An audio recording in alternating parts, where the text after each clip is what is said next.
On July 13th, 2024, an assassin tried to kill President Trump at a rally in Butler, Pennsylvania, and nearly succeeded. And you know, that's a little bit old, that chart. That chart's a couple of months old. And if you want to really see something that's said, take a look at what happened.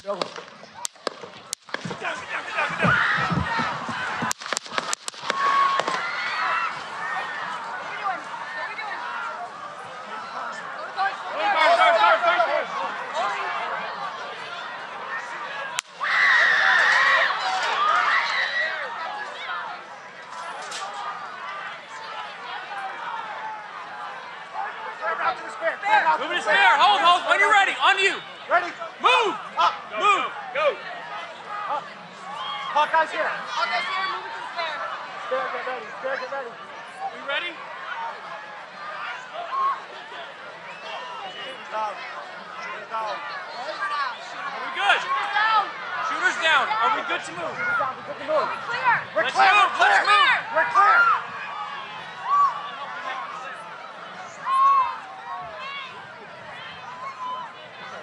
Come on. Let me get my shoes. Let me get my shoes. Got you, sir. I got you, sir. Let me get my shoes, sir. Hold that in your head. It's bloody. So we got to move to the bus. Move to the bus. Let me get my shoes. Okay. My shoes down. My shoes. Watch out. Wait.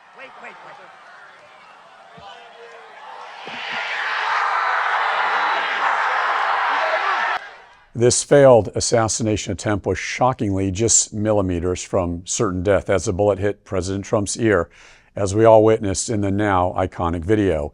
In the aftermath of this assassination attempt, this political violence, much has been said in both the liberal and conservative media about why this happened, as political parties offer their own talking points, as both liberals and conservatives give their own opinion. Now, wherever you are on the political map, wherever your political ideology, at the very least, we can all agree words have consequences. Words like kill Trump, Trump is Hitler, Trump is racist, seems anything goes these days where speech is concerned.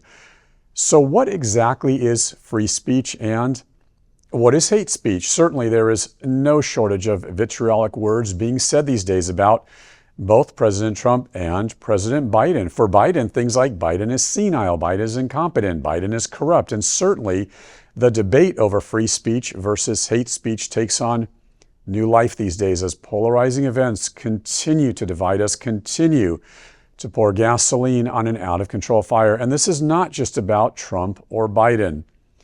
There are other polarizing divides. For example, 2024 Supreme Court decisions with threats and hate messages for some of the Supreme Court justices over their rulings. There is a divide over the Israel-Hamas war as anti-Israel, pro-Palestine protesters camped out at universities and cities, shouting and carrying their signs of hate toward Jews.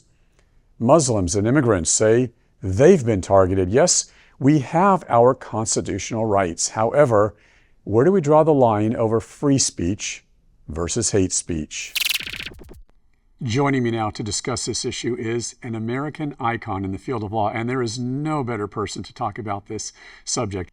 Dean Chemerinsky, we're going to get to Trump and hate speech in just a moment. First, though, let me take just a second to kind of set the stage for this interview, Dean Chemerinsky. I was introduced to your constitutional law, your federal law expertise many years ago. You were on just about every TV news station in Southern California in the mid-90s.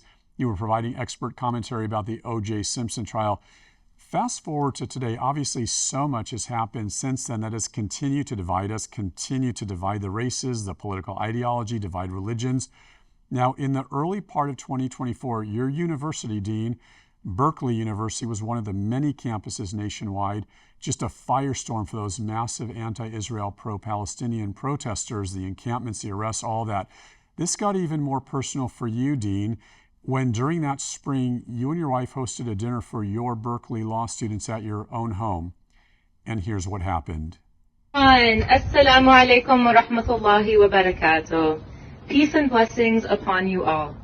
Tonight we are gathered here in the name of commemorating our final few weeks as law students. This is my house. Tonight is also the last night of the holy month of Ramadan, where millions of Muslims around the world fast not only from You're my material guest. Please sustenance, leave my house. fast not only from my material house. sustenance, Please leave my house. fast. touching her. We have attorneys. Stop touching We her. have Get her to leave my attorneys. house. Okay, you don't have to get Excuse aggressive. me. I'm Please not don't Please touch me. leave our house. Okay. You are guests at our house. This is our First Amendment right. No, This is our this First is my Amendment. house. It is. The First The Amendment National doesn't Lawyers apply. Guild has informed us this is our First Amendment This is right, my and they house. are aware of this. They're not wrong. This is my house. This is my house, and you're no longer welcome Call here. the police. You are not welcome. Okay, you can call the police. No, I don't You can call prefer the to. police. I'm getting a Please stop touching her. Just please leave. If you don't want to be here, leave my house. I'm handling our students. Please leave my house if you don't want to be here. You're my guest You in my are not house. invited for this purpose. We are talking about Ramadan and the holy month of Ramadan as Muslim students. We refuse to break our fast on the blood of Palestinian people. The UC has committed sending $2 billion to weapons manufacturers. I know, and we're just giving a speech about Ramadan and the holy Please month. leave my If you can house. grab me the mic back, I will leave. Good. Okay. But will you please give me the Give me the mic? mic. Please will you give me the Please mic leave. back? Let me turn it off. Please turn it off. And I'll please turn leave it my off. house. You're not a guest. You're a guest in my And house. I know, but 40,000 people are dying. I can't 40,000 stop that. Palestinian peoples are dying. And If you don't your wish to be husband, here, who is please the leave dean my of house. the law school, is giving $2 million to Please weapons leave our house. manufacturers. I encourage everyone It is here incredibly to rude not of break you their fast to on the abuse blood our of Palestinian hospitality people in this way. and join us in walking out. There's a genocide going on. There's a genocide. Then don't you come haven't here. You haven't done anything about divestment. Please leave You have my not house. done anything about divestment. I don't invest in anything. I'm not going to argue with you. This is a party. The law school doesn't The invest Council on in American anything. Islamic Relations, SF, will be hearing how you pulled a Muslim woman's scarf during Ramadan. Putting your hands on my hijab is unacceptable. By grabbing my arm, you will hear from KRSF, you will hear from Talegal. And the fact that your wife was able to assault a Muslim Palestinian hijabi student is She not grabbed great. her. Thank Please you leave so our much. house. We are Please leaving. leave our house now. So you see Berkeley Law School Dean Erwin Chemerinsky back live now. Two-part question for you. Discuss this incident specifically and then talk about certainly the broader issue of what exactly happened at all the college and university campuses earlier in 2024 related to the anti-Israel, the pro-Palestine protests from your vantage point, because obviously, Dean, you were there at ground zero, the protesters. They're all claiming they have free speech rights. However, obviously many Jews, many others claim the protesters are using hate speech, Dean Chemerinsky. Sure. I'll start with the incident at my home that occurred on Tuesday of April 9th. Got to put it in context. My wife and I host dinners for the incoming students every fall. The students that were graduating in May 2024 hadn't had such dinners because in COVID, there were restrictions in the fall of 2021. So the presidents of the third-year class asked if we would host dinners for this year's JD graduating class. We agreed to do that on Tuesday, Wednesday, and Thursday, April 9th, 10th, and 11th. The week before this occurred, posters went up on every bulletin board in the law school and online, and it had a caricature of me holding a bloody knife and fork with appeared to be blood around my lips, saying, "Boycott Zionist Chem." The posters didn't object to anything that I had said or done. I haven't taken public positions with regard to Israel and Gaza. Instead, what it was asking is that the University of California divest from Israel. That, of course, is not in my control or in the law school's control. On April 9th, the students arrived at my home. My wife and I greeted them in front. We all went around to the back for dinner. We sat around for about a half hour. Students got their food buffet and were seated and eating. And then the leader of the Law Students in Justice Palestine would put the posters up on the bulletin boards, took out a microphone from her backpack, went on a step, and began to discuss the plight of the Palestinians. I immediately got up and said, "No, this isn't okay. Please leave." I will tell you, in the 16 years of being a dean and hosting these dinners, never had anyone given a speech of any kind. This isn't what it's about. The student continued. My wife went to grab the microphone. It went viral. What's important to note is that even if this had happened at a law school event in the law school building, the student had no right to disrupt it. There's no right to disrupt school events or any public seating. But in our backyard, the First Amendment doesn't apply at all. In fact, once we asked her to leave under California law, she was a trespasser. Now, the larger question. So much went on campus across the country, it's hard to generalize. Some was clearly protected by free speech. There is a free speech right to call for the end of Israel, or a free speech right to defend Israel. There's a free speech right to criticize what Israel's doing in Gaza, or a free speech right to attack what Israel's doing in Gaza. But some of what occurred was clearly not protected by the First Amendment. There's no First Amendment right to commit acts of vandalism, to take over buildings. The encampments on campuses were violating school rules, and that's true of almost every campus. And then there was the political question for administrators of whether to allow the encampments to remain or whether they're removed. And that was much more a political question, not a constitutional question, because there was no right to have these encampments that violated school time, place, and manner restrictions. So with all that said, Dean Chemerinsky, what exactly is the definition of free speech? What exactly is hate speech? Kind of sort all this out for us. What words are acceptable? What's not acceptable? Obviously, free speech these days, it seems, for lack of a better term, just like an equal opportunity hater, doesn't it? Whether these words are targeting President Trump, which we have witnessed a lot of, and some argue that hate speech, that hate, possibly led to the assassination attempt on him.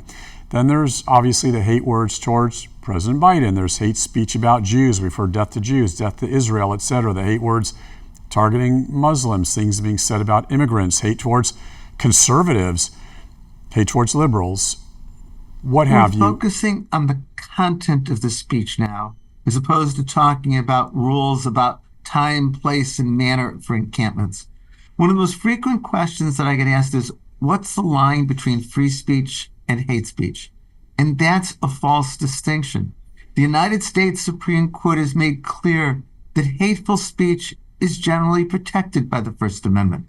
In case after case, the Supreme Court has said that just because it's hateful, just because it's offensive, doesn't make it outside of First Amendment protections. Now, free speech isn't absolute. If the speech rises to the level of an incitement of illegal activity, if it's a threat, and we can talk about the definitions of incitement and threat, then it's not protected. But somebody has the right to yell on campus, death to the Jews, or death to any group. That by itself isn't an incitement. That by itself isn't a threat. And so the content of the speech is protected. Now, schools, I think, have an obligation to respond to it. Under the law, they can't be deliberately indifferent. But the bottom line answer to your question is, schools can't punish speech or stop it just because it's hateful. However, with that said, Dean, when you are saying death to Jews or death to Israel, there was somewhat of an incitement of violence simply because we saw violence on these university campuses. So where do you draw the line there? The United States Supreme Court has drawn the line. The Supreme Court says in order for speech to be incitement not protected by the Constitution, there has to be a likelihood of imminent illegal activity, and the speech has to be directed at causing imminent illegal activity. If that test is met, then the speech can be punished or stopped, but it's a difficult test to meet. So let me give you a few examples, because early in the broadcast, I began this program explaining that we've seen the signs, we've heard the speeches, we've seen the rallies. We hear, kill Trump. Trump is Hitler. Death to Trump. These horrific things about Biden. Biden's an idiot. Biden's a criminal. Is that considered free speech, or really does anything go? Can anyone say anything? It's not that anyone can say anything, but it's that generally the government can't stop speech or punish speech because of its content, unless it fits into a category of exception, like meeting the test for incitement or meeting the test for true threats. Let's go through the examples that you give. Somebody saying, kill Trump. It is a federal crime to threaten the President of the United States. But the Supreme Court has made clear there's a difference between hyperbole, I'm going to kill that person, and something that would be regarded as a true threat. The Supreme Court has said, to be regarded as a true threat, it has to be that the person was acting with reckless disregard, that the speech regarded as an immediate threat of violence. So if somebody says, kill Trump, and somebody's got a gun there, that's a true threat. The general rhetoric in society, kill Trump, it's protected by the First Amendment. Trump is an idiot. Biden is an idiot. Trump is no longer mentally competent. Biden's no longer mentally competent. That's clearly speech that's protected by the First Amendment. So give more of an example. Can we drill down just a bit more and then we'll further the discussion? So we talk about inciting violence or the true meaning of these words. When are words not acceptable? I mean, in other words, there have been so many hateful things being said. Watch Fox News, watch MSNBC, watch Newsmax, watch CNN. Obviously, there's a left perspective and a right perspective, but it seems like everybody's just spewing things out there. And as an average viewer of the news, you've got to say, that's wrong. How can people say these things? And there's no repercussion. People can express whatever opinions they want. People are allowed to express hate. You ask, where are the lines drawn? Well, as I said, it's the United States Supreme Court that said, if the speech has a likelihood of causing imminent illegal activity, and if it's directed at causing imminent illegal activity, it's not protected by the First Amendment. Imagine there's an angry crowd on campus, and a speaker exhorts them to go commit acts of vandalism, arson on campus. That speech could be punished because it meets the test of true threats. The speech on Fox News, unlikely to be regarded as true threat. Or I'll give you another example. There's no right to defame somebody, to say false things that would injure reputation. Now, it's very difficult for a public official to prove defamation. The Supreme Court has said it's so important that there be open and robust debate about those who hold and run for office. But the expression of opinion about a person, she's a crook, he's stupid, that's always going to be protected by the First Amendment. And there's another related issue, censorship, the cancel culture. There have been various lawsuits, as you know, over the last few years against the government, the Biden administration, social media, what have you, legal filings related to claims of silencing or censoring. Certainly people were posting on social media, for example, questioning the, let's say, validity of the 2020 election, questioning the COVID vaccine, et cetera. And as you know, social media outlets like YouTube, like Twitter, like Facebook, then Twitter, now X, obviously. In fact, a couple years ago, we interviewed here Robert F. Kennedy Jr. He was discussing his opposition to the COVID vaccine, and Dr. Fauci, his take on that is well known. We had invited other guests on this program to counter what RFK Jr. was saying. All the guests declined to be on the same program with him. So I ultimately had a one-on-one interview with RFK Jr. We decided not to silence him just because he had a different point of view and just because opponents refused to be part of the broadcast. So, Dean, here is what happened when we posted the interview on YouTube, and we have this exchange on the screen now. YouTube sent the following email, which says in part, "Our team reviewed your content. Unfortunately, it violates our medical misinformation policy. YouTube deleted the content, saying YouTube is a safe place for all. Your content breaks our rules and Google policy."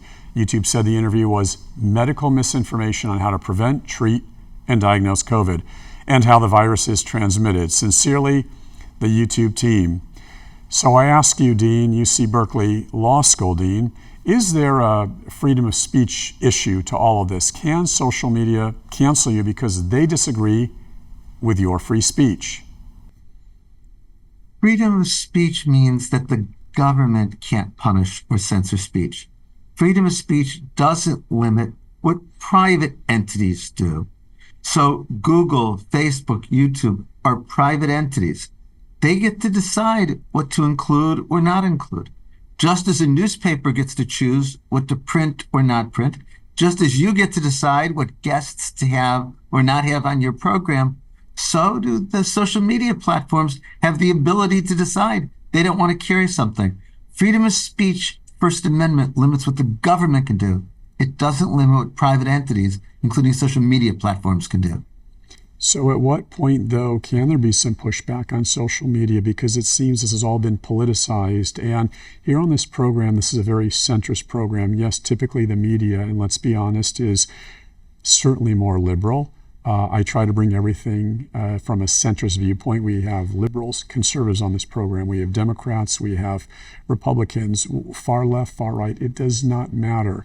With that said, it seems this is all getting politicized because if you agree with something, okay, well, we can let that pass. But if you disagree, all of a sudden then it's hate speech. And it seems that a lot of this silencing and censorship, and again, let's be honest, was from the left. Correct me if I'm wrong. Can we kind of put this in a perspective because this begins to now get into a political discussion? There have been studies done, and they indicate that social media is no more likely to silence those on the right than those on the left. But we want social media to engage in content moderation. Facebook takes down 5,000 hateful messages an hour. Social media platforms are regularly taking down child sexual exploitation material urging terrorism, even if it's protected by the First Amendment. So it's important that you keep in mind, and the viewers keep in mind, the government is limited in what it can do in terms of restricting speech or censorship. But when it comes to private social media, they can make whatever choices they want. And if we don't like them, we can pressure them. We can urge the creation of new social media. But the social media companies aren't limited by the First Amendment in the choices they make. So taking this even a step further, Dean Chemerinsky, if in fact a person is greatly offended by something someone says, let's say again, going back to the beginning of our conversation, if you are Jewish and you are greatly offended when someone says death to Zionists, death to Jews, do you as an individual have no rights, no repercussions? You cannot put the kibosh, so to speak, on the people saying this stuff, I guess. The government can't punish somebody for saying that, and you as an individual can't stop someone from saying that.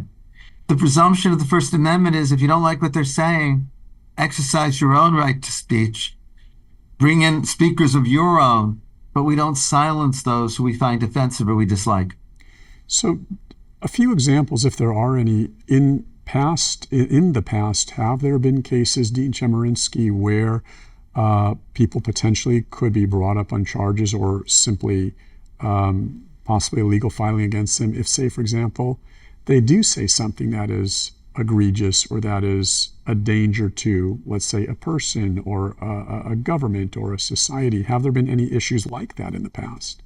If somebody threatens somebody else in a way that causes the person threatened to fear for his or her immediate safety, the threat isn't protected by the First Amendment. Or my example, the speaker exhorts an angry crowd to go commit acts of violence. That's not protected by the First Amendment. But generally under the First Amendment, speech can't be stopped or punished just because it's offensive, even if it's very deeply offensive.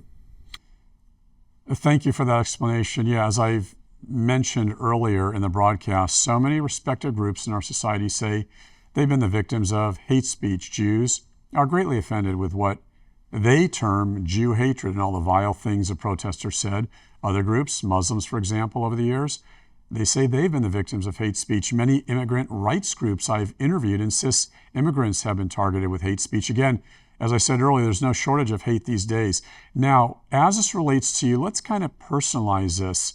Getting back to the incident we began the broadcast with that happened at your home with a Palestinian-American student. Dean, how have your wife dealt with that? Obviously, that was a highly emotional event for both of you.